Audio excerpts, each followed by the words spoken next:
हाय, मैं सोनिया विद्या गुरु से स्टार्ट कर रहे हैं हम लोग बजट का पार्ट 2।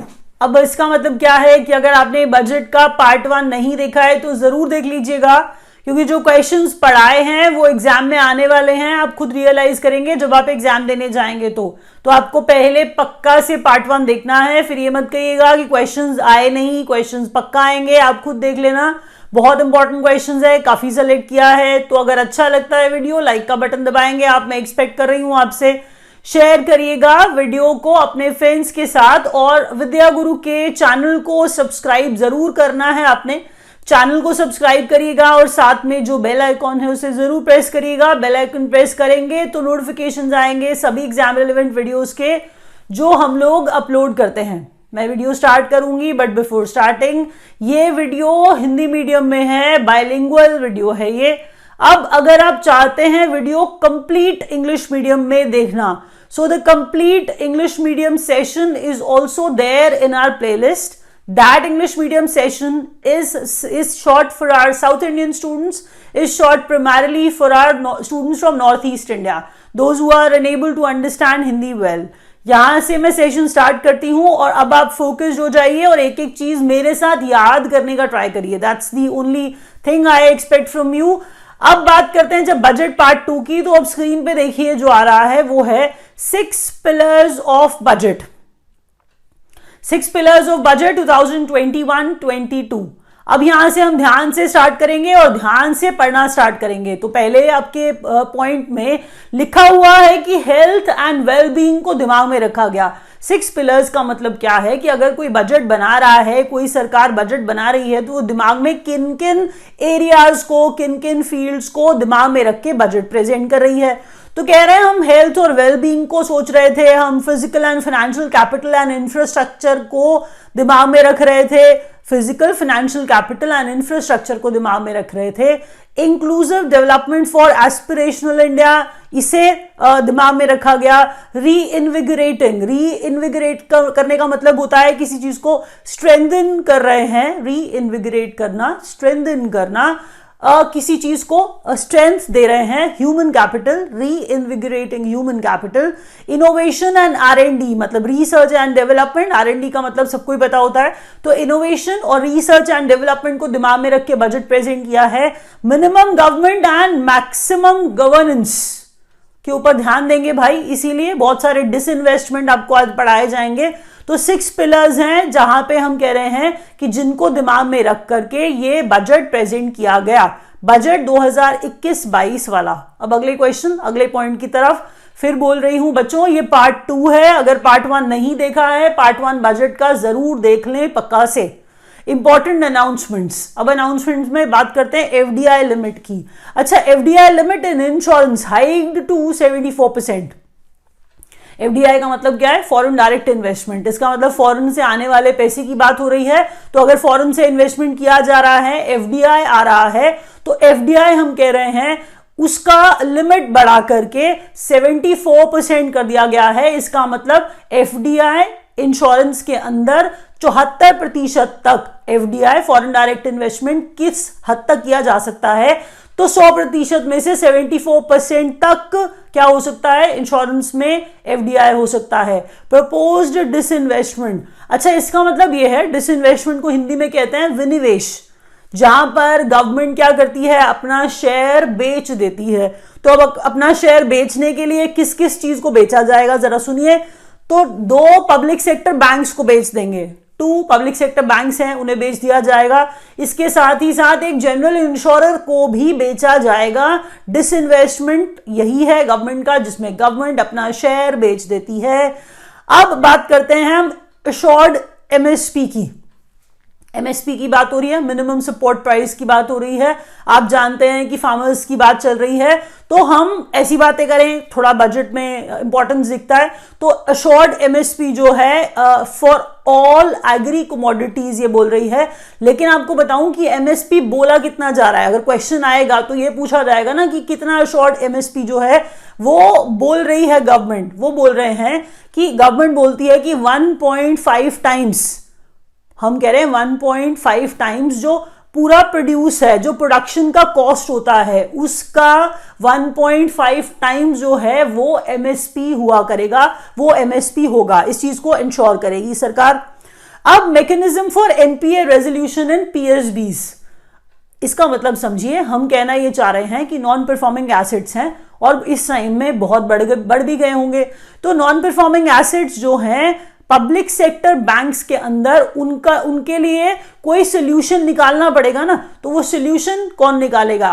प्रपोज किया जा रहा है कि एआरसी एसेट रिकंस्ट्रक्शन कंपनी या एएमसी एसेट मैनेजमेंट कंपनी जो है, ये जिन्हें बैड बैंक भी कहते हैं, तो ये रेजोल्यूशन निकालेंगे, ये सोल्यूशन निकालेंगे किसका? नॉन परफॉर्मिंग एसेट्स का। नॉन परफॉर्मिंग एसेट्स का किसके? Non performing assets public sector banks में जो एनपीएस हो गए हैं उनके रेजोल्यूशन के लिए एआरसी एएमसी वाला मैकेनिज्म निकालेंगे। ये एएमसी वो वाला नहीं है जो आप सोच रहे हैं, ये एसेट मैनेजमेंट कंपनी वाला है। चलिए आगे बढ़ते हैं,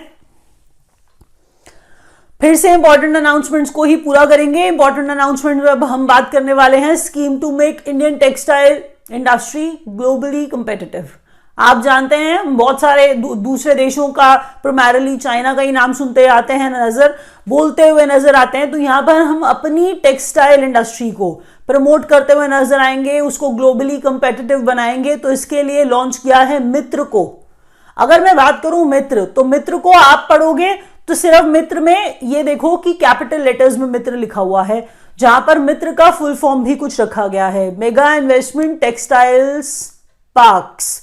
मेगा इन्वेस्टमेंट टेक्सटाइल्स पार्क्स। अब यहां पर आप आर मत ढूंढिएगा, आर जो है वो आप पार्क्स में से ही निकाल लीजिएगा, बस फुल फॉर्म है कुछ, वो आपको एज इट इज याद रखना पड़ेगा, बहुत लॉजिक नहीं लगा सकते हम। तो मेगा इन्वेस्टमेंट टेक्सटाइल्स पार्क्स, ये फुल फॉर्म है मित्र का, जो मित्र स्कीम है एक्चुअल में वो प्रमोट कर रही है। अगर आपसे पूछा जाए मित्र स्कीम किससे एसोसिएटेड है, तो इंडिया के टेक्सटाइल्स को ग्लोबली कंपेटिटिव बनाने के लिए ये स्कीम जो है लाई गई है। अगले क्वेश्चन की तरफ, तो पीएम का आत्मनिर्भर स्वस्थ भारत योजना आउटले का मतलब एक्सपेंडिचर होता है, एक्सपेंस होता है, खर्चा है, व्यय है। तो हम ये कहना चाह रहे हैं कि जो पीएम का आत्मनिर्भर स्वस्थ भारत योजना है उसका एक्सपेंस बताया गया है कि 6 साल में इसके ऊपर लगभग 64,180 करोड़ रुपए खर्च किए जाएंगे। 64,180 CR खर्च किया जाएगा, but that's not for 1 year. ये हमने कहा 6 साल के ड्यूरेशन में खर्च किया जाएगा इस स्कीम के ऊपर। किसके ऊपर? दोबारा बोल रही हूं, अगर आपसे अमाउंट ना पूछा जाए, कभी ये पूछ लिया जाए कि ये 64,000 करोड़ के लगभग 6 साल के अंदर एक स्कीम है जो हेल्थ से रिलेटेड है, तो उस स्कीम का अगर आपको नाम बताना है तो वो पीएम आत्मनिर्भर स्वस्थ भारत योजना होगी, जिसमें 6 साल पर इतना पैसा खर्च किया जाएगा। अगले पॉइंट की तरफ जब मैं बढ़ूं, तो अगला पॉइंट है vaccine to be rolled out, vaccine to be rolled across India. हम यहां पर बात कर रहे हैं न्यूमोकोकल वैक्सीन। अब यहां पर जो वैक्सीन है जो देने की बात चल रही है, जो वैक्सीन जो है अक्रॉस इंडिया अवेलेबल कराई जाएगी, वो है न्यूमोकोकल वैक्सीन। इसका नाम जरूर याद रखिएगा, क्वेश्चन इंपॉर्टेंट है और आने की पॉसिबिलिटी भी ज्यादा है सर्कमस्टांसेस अभी वाले देखते हुए। अभी वाली सिर्फ वैक्सीन को याद मत रखिएगा, ये न्यूमोकोकल को भी याद रखिएगा। अगला क्वेश्चन, अगला पॉइंट, अब फिर से इंपॉर्टेंट अनाउंसमेंट्स पे आ जाते हैं। सप्लीमेंट्री न्यूट्रिशन प्रोग्राम है, ये काफी इंपॉर्टेंट क्वेश्चन है, इसके आने के चांसेस बाकी सारे क्वेश्चन से बहुत ज्यादा हैं, याद रखिएगा आप। अगर मिशन पोषण 2.0 किन 2 स्कीम्स को मिला के बना है, तो अगर मैं ये बात करूं तो आपको यहां पर जवाब मिल जाएगा, क्योंकि मेरा ये पॉइंट यही तो बता रहा है आपको। ये कह रहा है कि सप्लीमेंट्री न्यूट्रिशन प्रोग्राम है एक, सप्लीमेंट्री न्यूट्रिशन प्रोग्राम है एक, और साथ ही साथ एक पोषण अभियान है। तो पोषण अभियान और सप्लीमेंट्री न्यूट्रिशन प्रोग्राम को मिला करके मिशन पोषण 2.0 कर दिया गया है अब, तो इसे याद रखिएगा। अगले पॉइंट पे बढ़ते हैं। अगला पॉइंट है आउटले फॉर पीएलआई स्कीम। अब पीएलआई आप कुछ भी समझ लीजिए, पीएलआई पीआईएल नहीं समझना है आपको। ये पीएलआई जो है ये प्रोडक्शन लिंक्ड इंसेंटिव की बात हो रही है यहाँ पे। प्रोडक्शन लिंक्ड इंसेंटिव, अगर मैं पहले स्टार्ट करूं प्रोडक्शन लिंक्ड इंसेंटिव को, तो मैं आपको पहले जो लोअर पॉइंट कह रहा है कि 13 सेक्टर्स के लिए प्रोडक्शन लिंक्ड इंसेंटिव जो है 13 सेक्टर के लिए इस स्कीम को स्टार्ट किया गया है। स्टार्ट यहीं से करते हैं, प्रोडक्शन लिंक्ड इंसेंटिव स्कीम को, पीएलआई स्कीम को 13 सेक्टर्स के लिए स्टार्ट किया गया है, पहली बात। दूसरी बात जो मैं आपको बताना चाहती हूं वो ये है कि जो इसके ऊपर खर्चा, जो आउटले होगा इस स्कीम का, लगभग for the duration of 5 years, 5 साल में इस स्कीम पर 1.97 लाख करोड़ खर्चा किया जाएगा। लगभग 2 लाख करोड़ की बात हम कर रहे हैं, तो 1.97 lakh crore to be very precise PLI scheme का खर्चा होने वाला है। बट ये 5 साल है, 5 साल है, इसे याद रखिएगा। और कितने सेक्टर्स के लिए ये पूछा जाएगा तो आप कहेंगे पीएलआई स्कीम 13 सेक्टर्स के लिए लॉन्च की जाएगी। चलिए आगे बढ़ते हैं। तो लॉन्च की गई के बाद अब बात है इंपॉर्टेंट अनाउंसमेंट्स में ऑपरेशन ग्रीन की। ऑपरेशन ग्रीन जो है, अगर आपको याद हो कुछ वीडियोस पहले ऑपरेशन ग्रीन की बात हम कर रहे थे, जिसमें हम टॉप्स बार बार बोल रहे थे, जिसमें हम कह रहे थे T stands for tomato, O stands for onions और P stands for potato। अब बात यह है कि बहुत ज्यादा लोगों ने होर्डिंग कर ली और उसके बाद उन्होंने रेट बहुत ज्यादा बढ़ा दिया उस चीज का। तो हम कह रहे थे कि जो गवर्नमेंट है वो ऐसी जो चीजें हैं, मतलब टॉप की बात हम कर रहे हैं कि टोमेटो, पोटैटो और अनियन जो है इनके प्राइस को मैनेज किया करेगी। ऑपरेशन ग्रीन जो है, जिसके तहत मैं वो आपको टॉप की बात बता रही हूं, कह रहे हैं इस ऑपरेशन ग्रीन के अंदर अब 22 पेरिशेबल आइटम्स जो हैं, 22 पेरिशेबल पॉट्स जो है वो ऐड कर दिए गए हैं। उसको सिर्फ टोमेटो, अनियंस और पोटैटो मतलब टॉप तक सीमित नहीं रखा है। अब 22 पेरिशेबल पॉट्स के ऊपर ऑपरेशन ग्रीन मतलब गवर्नमेंट निगाह रखेगी। न्यू सेंट्रल यूनिवर्सिटी फॉर ले। आगे बढ़ते हैं, तो अगला क्वेश्चन क्या है? तो न्यू सेंट्रल यूनिवर्सिटी है, लेवल अच्छा रखा जाएगा, ले में बनाई जाएगी post matric scholarship scheme for SC students to benefit 4 crore. और ये 4 करोड़ रुपीज नहीं है, यहां पर हम जो लोग हैं जिनको बेनिफिट होने वाला है हम उनकी बात कर रहे हैं कि किसको पोस्ट मैट्रिक स्कॉलरशिप स्कीम है, जो शेड्यूल कास्ट बच्चे हैं, स्टूडेंट्स हैं, उनको बेनिफिट करेगी। तो कितनों तक ये स्कीम को पहुंचाया जाएगा, कितने बच्चों को इसका बेनिफिट मिलने वाला है? तो 4 करोड़ ये कह रहे हैं कि पोस्ट मैट्रिक स्कॉलरशिप स्कीम है, बेनिफिट करेगी 4 करोड़ एससी स्टूडेंट्स को। आगे बढ़िए, अगला क्वेश्चन देखिए। इंपॉर्टेंट अनाउंसमेंट्स, दोबारा से हम बात कर रहे हैं, अब फिर से बात कर रहे हैं किसी और चीज की, लेकिन अनाउंसमेंट्स ही हैं इंपॉर्टेंट जो हम डिस्कस कर रहे हैं, जो एग्जाम में पूछी जाएंगी। तो turnover limit for tax audit ₹10 crore, 95% digital transactions. इसका मतलब क्या है? टैक्स ऑडिट होता है कंपनीज का, ये हम जानते हैं, लेकिन टैक्स ऑडिट ऑलमोस्ट सबका ही होता है। गवर्नमेंट कह रही है कि जिन कंपनीज में अगर टर्नओवर 10 करोड़ तक का है, टर्नओवर अगर 10 करोड़ तक का है, अगर वो कंपनीज जो 10 करोड़ तक की है और उनके अंदर डिजिटल ट्रांजैक्शंस 95% उनका जो पैसा आता है वो डिजिटल ट्रांजैक्शंस के थ्रू ही आता है, डिजिटल ट्रांजैक्शंस होती हैं 95%, तो उसको एग्जेम्पशन दिया जा रहा है कि उसको CSA मतलब उसको टैक्स ऑडिट की टर्नओवर लिमिट 10 करोड़, उसको टैक्स ऑडिट जो है उससे क्या कर दिया गया है, एग्जेम्प्ट कर दिया गया है उसका टैक्स ऑडिट। अगर उस कंपनी, कंडीशन 2 थी, टैक्स ऑडिट एग्जेम्पशन किसके लिए? अगर कंपनी 10 करोड़ तक की है और उस कंपनी में ट्रांजैक्शंस 95% डिजिटली होती हैं तब। तो ये 2 ही बातें थी और आपको मैं ये बात जो बताना चाह रही थी वही चीज है जो मैं यहां पे हाईलाइट कर रही थी। दोनों बातें अच्छे से याद रखिएगा। Additional ₹1.5 lakh deduction on home loan interest till 31 मार्च 2022। यहां पर हम कुछ और चीज की बात कर रहे हैं कि कुछ एक्स्ट्रा एडिशनल 1.5 होम लोन का जो इंटरेस्ट है उस पर 1.5 लाख का डिडक्शन मतलब हम कह रहे हैं कि होम लोन का जो इंटरेस्ट है उस पे आपको एडिशनल 1.5 का जो डिडक्शन मिला करता था, हम कह रहे हैं वो बढ़ा करके उसका ड्यूरेशन 31 मार्च 2022 कर दिया गया है। सिंपल सी बात है, कुछ मिल रहा था बस उसको एक्सटेंड कर दिया गया है। लुकिंग एट द सर्कमस्टांसेस 31 मार्च 2022 तक उसकी डेट को एक्सटेंड कर दिया गया है। जो 1.5 लाख का डिडक्शन एडिशनल एक्स्ट्रा मिलता था बजट होम्स के ऊपर होम लोन इंटरेस्ट के केस में, ये मैं बात कर रही थी।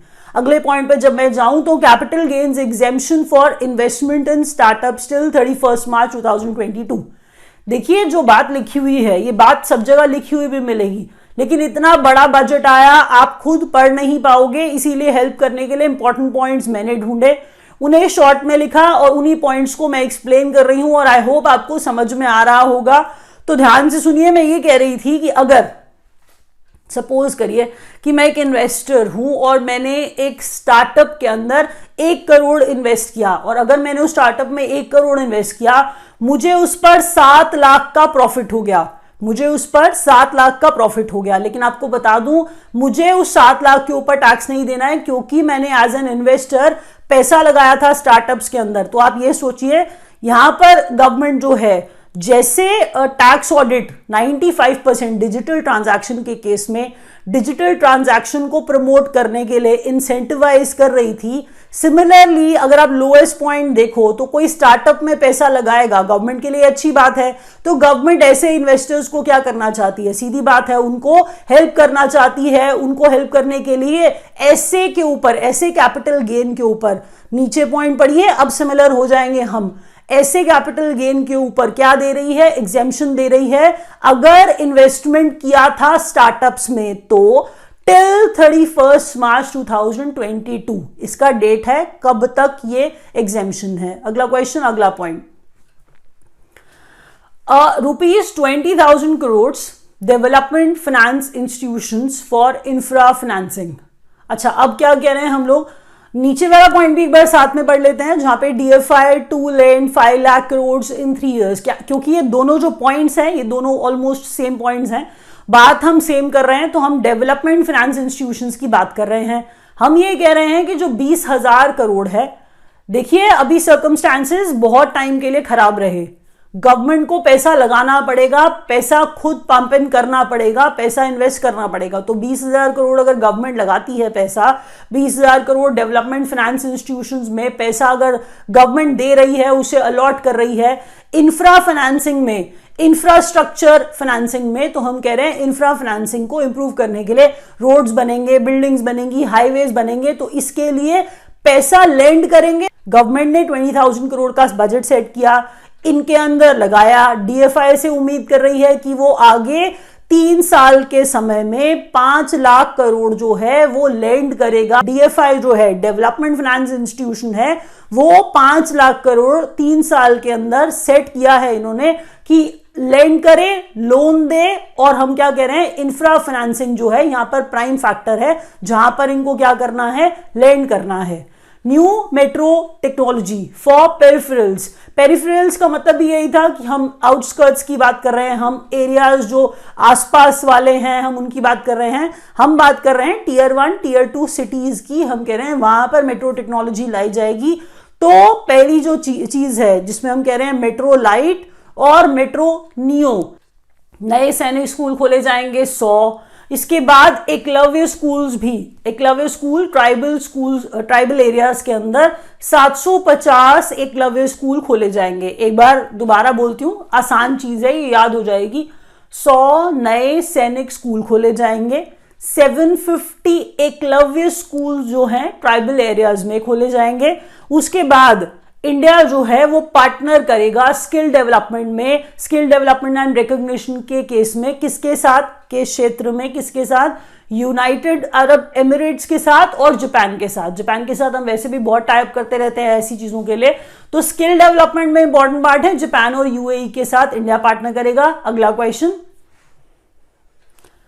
Single securities market code by 2022। अब इतनी सी बात से आपको शायद नहीं समझ में आएगा कि इसमें क्या सिंगल हो गया है, एक्चुअल में यूनिफाई किया है। यूनिफाई किया है सिंगल सिक्योरिटीज मार्केट्स कोड को। पहले सुनिए, अगर हम बात करते हैं सिक्योरिटीज मार्केट की, तो सिक्योरिटीज मार्केट्स जो होती हैं, हम बात कर रहे हैं कि बॉन्ड्स में, शेयर्स में, डिबेंचर्स में, ऐसी चीजों में डील कर रही है। इक्विटी, डेट, अच्छा ऐसी बातें आप सुनते हैं ना, इक्विटी तो सुनते हैं आप, तो इक्विटी, बॉन्ड्स, ऐसी जो मार्केट्स हैं हम उन्हें सिक्योरिटीज मार्केट जो है वो कह रहे हैं। ठीक है, फिर हम ये कह रहे हैं कि जो single, that means unified single securities markets code बनाया गया और 2022 तक बनाया जाएगा। मतलब ये एम है कि कुछ एक्ट्स हैं उन्हें यूनिफाई कर देंगे और कुछ चीजें और भी इंपॉर्टेंट की है। सीधी बात है, सिक्योरिटीज मार्केट जो है उसको इंप्रूवमेंट लाने के लिए उसमें ये किया जाएगा। तो जो इंपॉर्टेंट पार्ट आएगा, जो क्वेश्चन इसमें पूछा जाएगा, वो क्वेश्चन इस तरह से पूछा जाएगा कि किन एक्ट्स को क्लब किया जाएगा जिससे कि ये सिंगल सिक्योरिटीज मार्केट कोड बन जाएगा, सिंगल सिक्योरिटीज मार्केट कोड बन जाएगा। तो पहले आप सुनिए, सेबी एक्ट। सेबी इंपॉर्टेंट है यहां पर क्योंकि सेबी को कोई और कार्यभार, कोई और रिस्पॉन्सिबिलिटी भी दी गई है जो लोअर पॉइंट में आपको दिखने वाली है। तो सेबी होता है securities exchange board of India. मैंने कहा सिक्योरिटीज एक्ट एक, दूसरा डिपॉजिटरीज एक्ट, ये सेकंड नंबर का, तीसरा है सिक्योरिटीज कॉन्ट्रैक्ट्स एक्ट और चौथा है गवर्नमेंट सिक्योरिटीज एक्ट। इन चारों को जोड़ करके हम कह रहे हैं single securities market code, markets code जो है वो बनाया जाएगा। दोबारा बोल रही हूं, सेबी एक्ट को, डिपॉजिटरीज एक्ट को, सिक्योरिटीज कॉन्ट्रैक्ट्स एक्ट या सिक्योरिटीज रेगुलेशन एक्ट भी आप इसे कह सकते हैं, और उसके बाद गवर्नमेंट सिक्योरिटीज एक्ट हम कह रहे हैं। इनको क्लब करके, ये जो सारे डिफरेंट एक्ट्स हैं, इनको क्लब करके एक सिंगल, एक यूनिफाइड जो है सिक्योरिटीज मार्केट कोड बना दिया जाएगा। अब जो इंपॉर्टेंट पार्ट है वो सेकंड नहीं बोल रही हूं मैं, पहले थर्ड बोल रही हूं। मैं थर्ड इसलिए बोल रही हूं क्योंकि ये रेलेवेंट है, ये रिलेटेड है। यहीं पर अनाउंसमेंट करते हुए निर्मला सीतारमन ने सेबी को, securities exchange board of India को कह दिया था, यहां पर ही अनाउंस कर दिया था कि जो गोल्ड एक्सचेंजेस हैं उसको भी अब से रेगुलेट कौन करेगा, सेबी रेगुलेट करेगा। बिल्कुल यही वाली बात करते करते साथ के साथ उन्होंने ये बात कही थी कि सेबी ही गोल्ड एक्सचेंजेस का रेगुलेटर होगा अब से।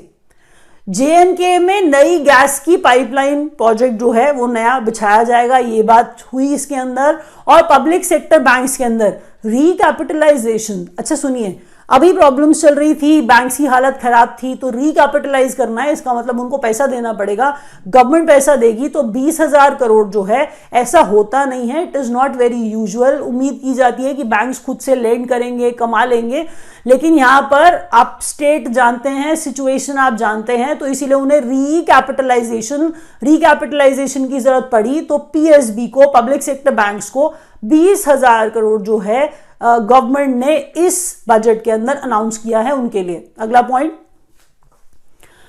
अब net borrowings for states for financial year 2021-22 allowed at 4% of GSDP. अच्छा अभी ना सारे बच्चे 3% लिखने लग जाएंगे, लेकिन आप जानते हो पहले तो जीडीपी, ग्रॉस डोमेस्टिक प्रोडक्ट होता है, सकल घरेलू उत्पाद, ठीक है, वो हम पूरे देश की जब बात करते हैं तो वो जीडीपी होती है, लेकिन स्टेट्स का भी तो कुछ होता होगा ऐसा। स्टेट्स का होता है ग्रॉस स्टेट डोमेस्टिक प्रोडक्ट, ठीक है, ग्रॉस स्टेट डोमेस्टिक प्रोडक्ट होता है जीएसडीपी स्टेट्स का।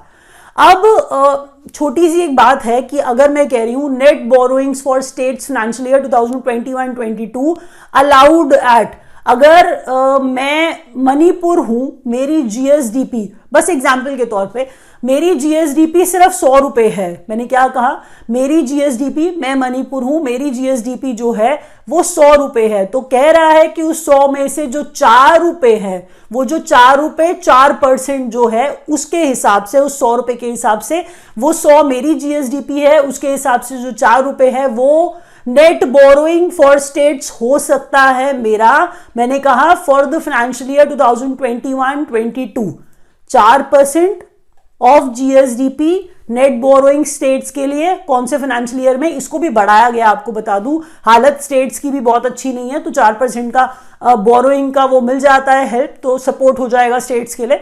आईटीआर फाइलिंग एग्जेम्पशन, अच्छा, ITR सिर्फ फाइल करने की बात हो रही है, पहले ये भी आपको जानना पड़ेगा अगर आप फाइल करते हैं तो ITR फाइल करने का एग्जेम्पशन जो है 75 साल, आपने सुना है ना कि 75 साल या उससे बड़ी उम्र के लोग हैं तो उन्हें बड़ी राहत दी गई है। तो जरा राहत सुन लीजिए, सिर्फ पेंशन वाले, सिर्फ जो जिनको पेंशन आ रही है या फिर जो सिर्फ इंटरेस्ट की जो पेमेंट्स आती हैं उनके पास, उन्हीं को सिर्फ ITR फाइलिंग। अच्छा, कोई बिजनेसमैन है और वो बहुत अच्छा कमा भी रहा है और उसकी एज भी ज्यादा है तो उसे तो फाइल करना पड़ेगा, लेकिन यहाँ पे सिर्फ एग्जेम्पशन उनके लिए है जो पेंशन पे गुजारा करते हैं, जो सिर्फ इंटरेस्ट पे गुजारा करते हैं, सिर्फ उन्हीं को ITR फाइल करने की जरूरत नहीं है।